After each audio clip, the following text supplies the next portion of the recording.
আসসালামু আলাইকুম। বাংলা প্রথম পত্রের মাসি পিসির বাছাইকৃত এমসিকিউ নিয়ে আমরা উপস্থিত হলাম ই টেস্ট পেপার সলভের আরো একটি প্রোগ্রামে। দেখো, এইচএসসি পরীক্ষার্থী যারা রয়েছে তাদের মাসি পিসি গদ্যটি সবারই অবশ্যই পাঠ্য। এই পদ্যটা পড়ার পর বেসিক পড়ানো আমাদের হয়ে গেছে, বেসিকটা আমাদের ওয়েবসাইটে পাবা। তো এখন এইটা বেসিক পড়ার পর আমাদের জন্য প্রয়োজন হয় যদি বাছাই করা কিছু এমসিকিউ পড়া যেত, যেই কটা পড়লে আমার পুরো অধ্যায় সুন্দর করে রিভিশন হতো এবং যে ব্যাখ্যাগুলো জানার ফলে আমার সমস্যাগুলো সমাধান হওয়ার পাশাপাশি সৃজনশীলের জন্য কাজে লাগতো। এভাবে সাজানো হয়েছে আজকের ক্লাসটি। তো অবশ্যই শেষ পর্যন্ত দেখো। মাসি পিসি গল্পটি কোন পত্রিকা প্রথম প্রকাশিত হয়? এইটা একটা কমন প্রশ্ন। কেউ হয়তো খুব সহজে পারো, আবার কেউ এটা পারো না, কনফিউশন লাগে। তো সহজ উত্তর হচ্ছে এটা হচ্ছে পূর্বাশা। তাহলে পূর্বাশা পত্রিকা মাসি পিসি হয়। আমরা এই একটির সাথে অন্যান্য গুলো সমাধান করে ফেলি। যেমন ভারতী পত্রিকায় কোন গল্পটি প্রকাশিত হয়? বিলাসী। তাহলে বিলাসী প্রকাশিত হয় ভারতী পত্রিকায়, আর মাসপিসি প্রকাশিত হয় পূর্বাশা পত্রিকায়। আর অপরিচিতা সেটা হচ্ছে সবুজ পত্র। এরকম করে কোনটা কোন পত্রিকা প্রকাশিত হয়, এরকম যদি একদম সবগুলো একসাথে একটা ডাটাবেজে থাকতো, একটা ছকের মধ্যে থাকতো, একটা নোটের মধ্যে থাকতো, তাহলে ভালো লাগতো। সেই নোটটা পেয়ে যাবা আমাদের www.মানবিজ্ঞান ওয়েবসাইটে। সেখানে দেখবা আমাদের কিন্তু পিডিএফ রয়েছে, সেই পিডিএফ এ পেয়ে যাবা। মানিক বন্দ্যোপাধ্যায়ের পিতৃ প্রদত্ত নাম কি? মানিক বন্দ্যোপাধ্যায়ের পিতৃ প্রদত্ত নাম হচ্ছে এই প্রবোধ কুমার বন্দ্যোপাধ্যায়। হ্যাঁ, কি নাম? প্রবোধ কুমার বন্দ্যোপাধ্যায়। তার মানে হচ্ছে তার আসল নাম হচ্ছে প্রবোধ কুমার বন্দ্যোপাধ্যায়, কিন্তু তিনি লেখালেখি জগতে আসার আগে নিজের নাম দিয়েছেন মানিক। পত্রিকা লেখা পাঠাতেন, নাম দিয়েছিলেন মানিক। এরপরতে তিনি মানিক নামে বিখ্যাত হয়ে গিয়েছেন, কিন্তু তার আসল নাম হচ্ছে প্রবোধ কুমার বন্দ্যোপাধ্যায়। এই জন্য বলেছেন পিতৃ প্রদত্ত নাম। ওসব ওর একরকম ছেড়ে দিয়েছে। এখানে ওসব বলতে কি বোঝানো হয়েছে? ওসব বলতে বোঝানো হয়েছে নেশা করা। কে কার কথা বলেছে বুঝতে পেরেছো? এখানে কিন্তু যজ্ঞুর কথা বলেছে। যজ্ঞ আরে যজ্ঞ তো ভালো হয়ে গেছে, এখন আর বউ পিটাবে না, ভালো হবে না। ও নেশা আগে করতো, এখন আর নেশা করে না। সুতরাং নেশা ছেড়ে দিতে, ওসব একরকম ছেড়ে দিয়েছে। এখানে ওসব বলতে বোঝানো হয়েছে নেশা করা। তারপর মাসি পিসি গল্পে যজ্ঞ আর সেই যজ্ঞ নেই কথাটি দ্বারা কি বোঝানো হয়েছে? এখানে বোঝানো হয়েছে যজ্ঞ আর সেই যজ্ঞ নেই বলতে নেশারান্ত হওয়া। আচ্ছা, এই যে চারিত্রিক পরিবর্তন, অর্থাৎ যজ্ঞর আগে যে খারাপ চরিত্র ছিল সেই চরিত্রগুলা অনেকাংশে পরিবর্তন হয়ে গিয়েছে। দেখো, উদ্দীপকটি আর কিছু পড়তে পারো। স্বামীর মৃত্যুর পর প্রতিকূল পরিবেশে টিকতে না পেরে রোকেয়া ভাগলপুরে মেয়েদের স্কুল ও বৃদ্ধাশ্রম প্রতিষ্ঠা করে নিজেকে শিক্ষা বিস্তার ও সমাজ সেবার কাজে ব্যস্ত রাখেন। ঠিক হ্যাঁ, আচ্ছা, ব্যস্ত রাখে। এখন প্রশ্ন হচ্ছে এই অন্যায়ের প্রতিবাদে, স্বাধীন পেশা নির্বাচনে, সমাজ সেবায়, সমাজ নিপীড়নে। তাহলে মাসিপিসি গল্পে মাসিপিসি উদ্দীপকের রোগের সাথে কার মিল হয়? যে স্বাধীন পেশা নির্বাচনে। সে যেরকম নিজের মতন করে একটা পেশা নির্বাচন করে নিয়েছে। মাসিপিসিকে দেখেছিলাম তারা সবজির ব্যবসা করতো, তরকারি বিক্রি করতো। সুতরাং তারাও তাদের মতন স্বাধীনভাবে পেশা বেছে নিয়েছে। সমাজ যে পেশাকে চাপিয়ে দিয়েছে সেই পেশা নয়। আল্লাদির পরিবারের 3 জন সদস্য কোন অসুখে মারা গিয়েছিল? এই অসুখটা হচ্ছে কলেরায়।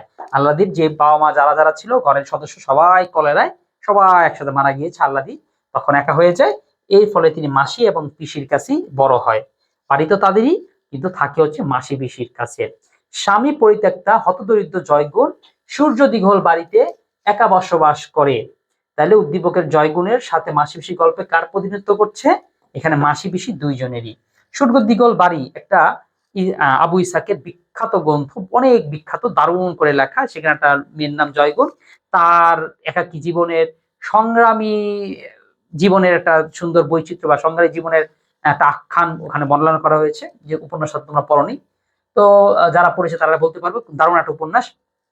সেই উপন্যাসটার সাথে মিল বলেছে যে জয়গুণের ঝুড়ু দিগল বাড়ির যে জয়গুণ, সে কারো সাথে আপোষ করে না। দরকার হলে স্বামী পরিত্যক্ত সবকিছু হয়ে হত দরিদ্র, সে একা একা জীবন যাপন করে। তো এটার সাথে তুলনা করেছে মাসি পিসিদেরও তুলনা করা হয়েছে। দেখো, মাসি ও পিসি কেন কাছারি বাড়ি যেতে রাজি হয়নি? কেন কাছারি বাড়ি যেতে রাজি হয়নি? বাড়িতে চুরি হওয়ার ভয়ে, নির্যাতনের শিকার হওয়ার ভয়ে, আল্লাদি নিরাপত্তা জনিত কারণে যেতে ইচ্ছে করছিল না বলে। তাহলে মাসি ও পিসি কেন কাছারি বাড়িতে যেতে রাজি হয়নি?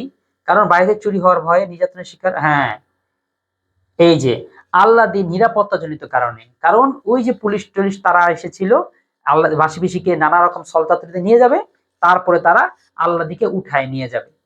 তো এই জন্য তারা সেই কাছারি বাড়িতে যেতে, মাসি পিসি কাছারি বাড়িতে যেতে প্রথমে যে রাজি হননি যে না যাব না, কারণ তারা বুঝতেছে যে আল্লাদি নিরাপত্তাজনিত হিসাব ভুগবে। এই জন্য আল্লাদি নিরাপত্তার জন্য কারণে তারা কাছারি বাড়িতে যায়নি। যারা ওই বেসিক পড়েনি তাদের জন্য হয়তো বুঝতে কঠিন হবে, এই জন্য মিনিমাম বেসিকটা অবশ্যই পড়া উচিত। কারণে অকারণে বউকে প্রহার করা তাহেরের অভ্যাস।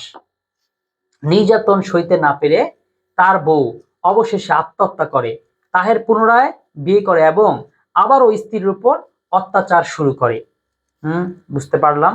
এবার এখানে দেখি যে উদ্দীপকে তাহের মাসিপিসি গল্পের কোন চরিত্রের সাথে সাদৃশ্য রাখে। এটা হচ্ছে কানাই, কৈলেশ, গোকুল, যজ্ঞু। আচ্ছা, এটা তাহের মাসিপিসি গল্পের কোন চরিত্রের সাথে, আসলে উদ্দীপকটা আবার একটু পড়ি প্রশ্নটা। কারণ কারণে বউ, আচ্ছা হ্যাঁ, কারণ কারণে যদি বউকে পিটায় থাকে তাহলে ওই চরিত্রটা একটাই হবে, সেটা হচ্ছে যজ্ঞু। যজ্ঞু কারণ কারণে বউকে পিটাতো, আল্লাদিকে পিটাতো, যার কারণে আল্লাদি চলে এসেছে। মানিক বন্দ্যোপাধ্যায় কত সালে জন্মগ্রহণ করেন? মানিক বন্দ্যোপাধ্যায় যত বছর জন্মগ্রহণ করেন, এখানে আমি একটা সুন্দর একটা ম্যাজিক দেখাবো। দেখো, এই প্রশ্নটা এসেছে 2023 সালে। স্টুডেন্টদেরকে বলেছিলাম দেখো, লেখকদের সাল আসে না, আবার কোনটা আসে, যদি আসে মনে রাখবা নিশ্চয়ই তোমাকে কোনো সহজ অপশন দিছে, তোমার ওটার বেসিকও নাই, তুমি ওটা একদম মিনিমাম আইডিয়া না থাকা তুমি হতে পারবে না।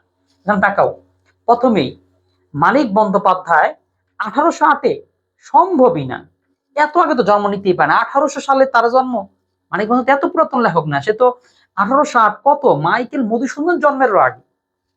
তার মানে এখানে দুইটা 1800 আছে, তাহলে একটা 1800 হবে না। এবার আসতে আমার দুইটা অপশন আমাদের সহজ হলো বি অথবা ডি, দুইটা যে কোনো একটা হবে। এখন আমরা একটু হিসাব করি, মানিক বন্দ্যোপাধ্যায় যদি 1938 সালে হতো, তাহলে সে নিশ্চয়ই 47-এর দেশভাগ, 52-র ভাষা আন্দোলন, 71-এর মুক্তিযুদ্ধ, এগুলো তার দেখার কথা ছিল।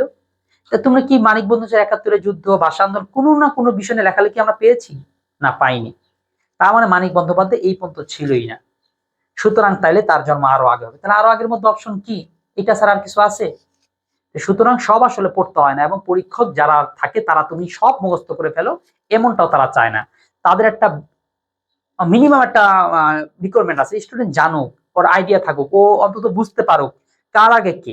তো লেখকের সালগুলো মূলত পড়তে হয় এই জন্যই, লেখকদের ধারাবাহিকতা জানার জন্য। এবার দেখি, ট্রেনে উঠে বুড়ো লোকটাকে দেখলাম, সে আমার দিকে তাকালো করুণ দৃষ্টিতে, যাই না আমার মতো তার একটা ছোট ছেলে ছিল কিনা।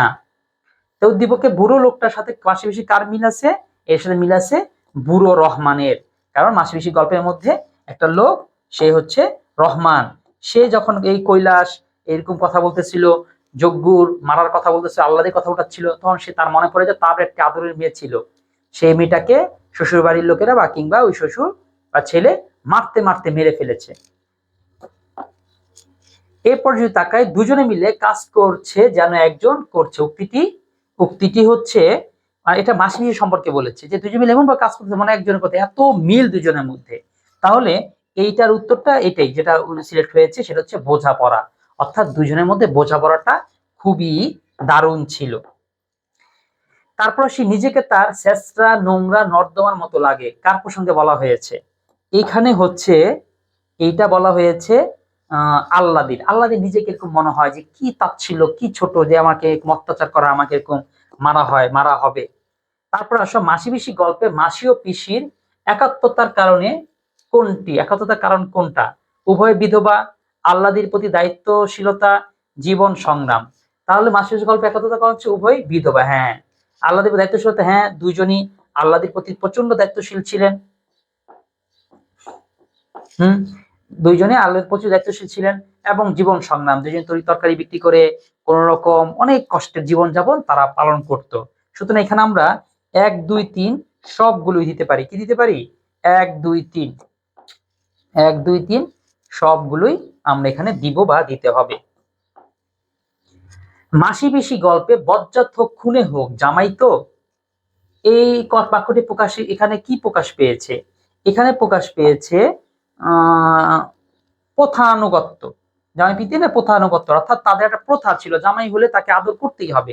এই জামাই আদরের বিষয়টা, প্রথার যে আনুগত্যটা, এইটা এখানে সুন্দর করে প্রকাশ পেয়েছে। মাসিপিসি গল্পে পিসির হাতে কি দেখা যায়? পিসির হাতে দেখা যায় হচ্ছে কাটারি, পিসির হাতে কাটারি দেখা যায়, ছুরি বা রান্দা, যাই হোক, পিসির হাতে কাটারি দেখা যায়। দেখো, মানিক বন্দ্যোপাধ্যায়ের পিতৃপ্রদত্ত নাম, পিতৃপ্রদত্ত নাম হচ্ছে প্রবোধ কুমার বন্দ্যোপাধ্যায়। মানিক বন্দ্যোপাধ্যায়ের পিতৃপ্রদত্ত নাম হচ্ছে প্রবোধ কুমার বন্দ্যোপাধ্যায়, এটা আগে একবার গিয়েছে। তারপরে দেখি বজ্জাত খুনক জামাইত উক্তিটি কে করেছিল? উক্তিটি করেছিল মাসি। মাসি কথাটা বলেছিল, জামাই হোক খুনে হোক তাতে কি, জামাই তো, আদর তো করতেই হবে, মেয়ের জামাই, হয়তো মারে, এরপর একশো হয়তো মারামারি আর করবে না। মাসি পিসি গল্পে বাইরে থেকে হাঁক আসে কার? বাইরে থেকে হাঁস আসে হচ্ছে কানাই চৌকিদারের। হ্যাঁ, কানাই চৌকিদার বাইরে থেকে এরকম হাঁক দেয় যে মাসি পিসি বাড়ি আসো। হ্যাঁ, কারণ সেই এরকম করে ধরে নিয়ে গিয়ে তারপরে এই আল্লাহ দিকে উঠায় নিয়ে যাবে। আচ্ছা, প্রতিবেশীর কোল জুড়ে আসা ফুটফুটে ছেলে শিশুকে দেখে কবিরের মনে পড়ে চিকিৎসা অবহেলার হারানো তার নিজের ছেলের কথা। এখানে আবিরের সঙ্গে পাঠ্যক্রমভুক্ত কোন চরিত্রের সাদৃশ্য রয়েছে? এখানে আবিরের সাথে সাদৃশ্য রয়েছে এই যে বুড়ো রহমানের। কারণ বুড়ো রহমানের কি মনে পড়ে যায়? বুড়ো রহমানও তার ছেলের কথা মনে পড়ে যায়। তার ছেলেও তো এরকমই এই একটি দুঃখ দুর্দশা গ্রস্ত অবস্থায় সে মারা যায়, প্রতিবেশী কোল জুড়ে আসে। হ্যাঁ, ওকে, বুড়ো রহমানের। মাসি পিসি ফিরেছে কৈলেশ উক্তিটি কার? আচ্ছা, উক্তিটি হচ্ছে মাসি পিসি ফিরেছে কৈলেশ, উক্তিটি কার? উক্তিটি হচ্ছে হ্যাঁ বুড়ো রহমান। বুড়ো রহমান এই মাসি পিসি বলছিল, না না সরি, কৈলাসকে জিজ্ঞেস করলো কি মাসি পিসি ফিরছে কৈলাস, এই কথাটা বলেছিল। এই ধরনের প্রশ্নগুলো খুব জটিল, এইভাবে ছোট্ট একটা বাক্য পুরো গদ্যের মধ্যে কোন জায়গায় বলা হয়েছে, কে বলেছিল, এত মনে রাখার সময় আছে? যাক, এগুলো বাদ দিয়ে দিবা, এইগুলো এত পারতে হবে 30 পাওয়ার দরকার নেই, 25 বা 27 পাও, কিন্তু একটু দুশ্চিন্তা মুক্ত থাকো, সেটাই বেশি গুরুত্বপূর্ণ। বিপদে পড়লে ঘাবড়ে না গিয়ে বুদ্ধিমত্তার সাথে পরিস্থিতি মোকাবেলা করা উচিত। মাসি পিসি গল্পের কোন উক্তিটিতে এই বিষয়টি ফুটে ওঠে? আচ্ছা, মাসি পিসির কোন উক্তিটা ফুটে ওঠে? কাপড়টা ছেড়ে আসি কানাই। আচ্ছা, কোনটাতে ফুটে ওঠে? বিপদে পড়লে ঘাবড়ে না গিয়ে বুদ্ধিমত্তার সাথে পরিস্থিতি মোকাবেলা করার, এই যে হ্যাঁ, কাপড়টা ছেড়ে আসি কানাই, অর্থাৎ সে বুঝতে পেরেছে তারাতে লোক সংখ্যা অনেক, কিন্তু একটা বুদ্ধি করতে হবে, ভিতরে কাপড় কথা বলে গিয়ে যেয়ে তারপর দাও নিয়ে আসবে। অর্থাৎ তারা আগে আস করেছে, এবার বলছে যা ঠিক আছে কানাই যাইতে হবে, তোর সাথে যাইতেছি, আসতেছি, এই বলে তারা ভিতরে যায়, ভিতরে গিয়ে দা এবং বটি নিয়ে আসে। তো কাপড়টা ছেড়ে আসি কানাই, বিপদে পড়লে নায়ক বুদ্ধিমত্তার সাথে পরিস্থিতি বলতে এটাকে কাপড়টা ছেড়ে আসার কথা বলা হয়েছে। হ্যাঁ, যাই হোক, এই মাধ্যমে আমরা মাসি পিসির যে টেস্ট পেপার সলভ প্রোগ্রামটি ছিল সেটা সম্পূর্ণ করলাম। আমরা কিন্তু এরকম প্রতিটি অপরিচিত গদ্যপদ সবটাই সমাধান করেছি। তুমি যে ভিডিওটা প্রথমে দেখো তাহলে সেই ভিডিওটা খুঁজলে পেয়ে যাবা, এবং পরবর্তী প্রতিটি টপিক নিয়ে কিন্তু ভিডিওগুলো আমরা আনতেছি। তার ধন্যবাদ সকলকে। আসসালামু আলাইকুম।